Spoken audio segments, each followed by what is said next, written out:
bags where horror lies.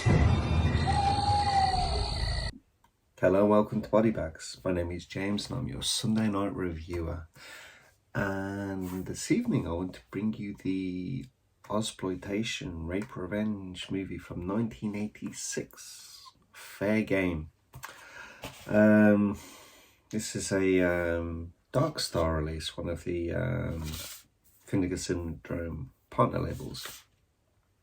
Pretty horrible slip for this one actually, but I'm not sure if this is the original art or if this is another newly commissioned one, but this is quite good actually. Quite like this one.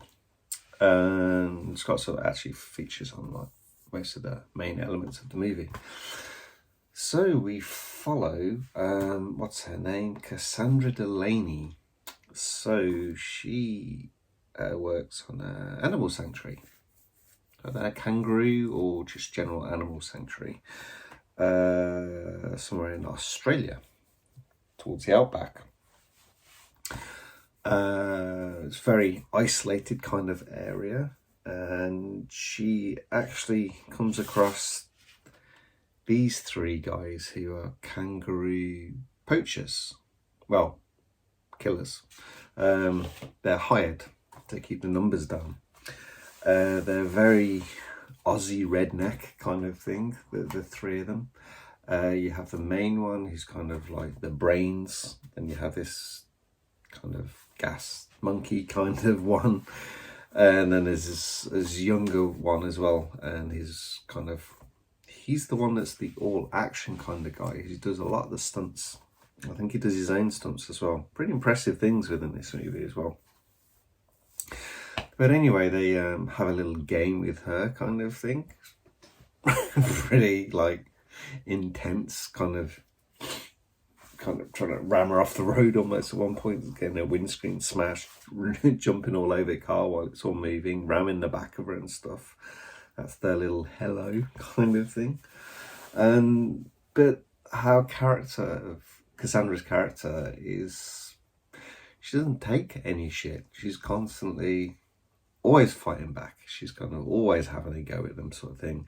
Like they come to her property because like they're killing the animals, and she runs a sanctuary, so she's like straight away you got this butting of heads.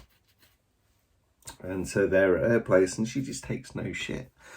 But it takes a real turn, like a real dive in tone. And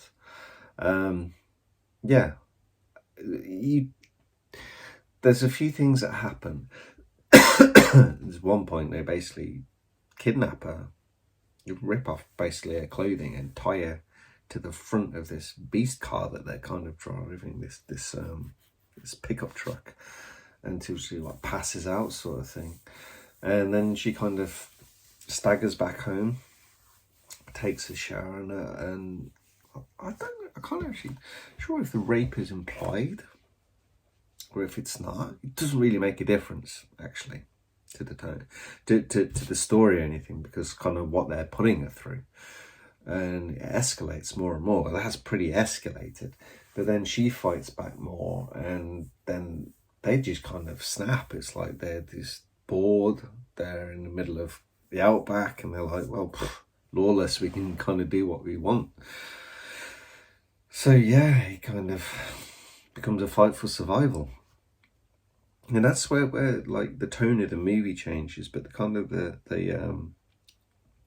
especially I noticed the musical score kind of changed. It became more, it's very music of its time, but not that it was light-hearted before, excuse me, but it takes on more like horror tones. It becomes more of like a horror soundtrack, and like like suspense, chasing, thriller, all these kind of things. It's very prominent within the music. And of course you have this outback, which always looks great. So the cinematography is done really well, but what really stands out is the nighttime scenes. It's kind of it's very well shot. It's very well shaded, sort of thing. And you have like these strong colours. It was like the blue kind of colour sticks out, so everything is kind of tiny Argento-esque kind of thing, or Bava-esque, however you want to put it, like with the colour, with the colour themes, how they come through. It looks really nice, and it's really well acted as well. That's one thing, especially like our main bad guy, Peter Ford, because you've got David Sanford, I think is the guy that does the stunts, the younger guy, and then the Grease Monkey one, I think is Gary Hu. So yeah, it's Cassandra Daly, and she's kind of playing off like Peter Ford, so he's like the main guy in this. And yeah, it's just an enjoyable movie. I've kind of really enjoyed this. It's non-stop. It's like straight from the get-go. It's just constantly going. It's like action all the time, and you don't really have a chance to get bored with it. It's maybe a little bit after the time of, like, you think rape revenge stuff was kind of very prevalent within cinema, within the US kind of thing, within like in the 70s, maybe. Well, it's the mid-80s with this one, with the Ozploitation one.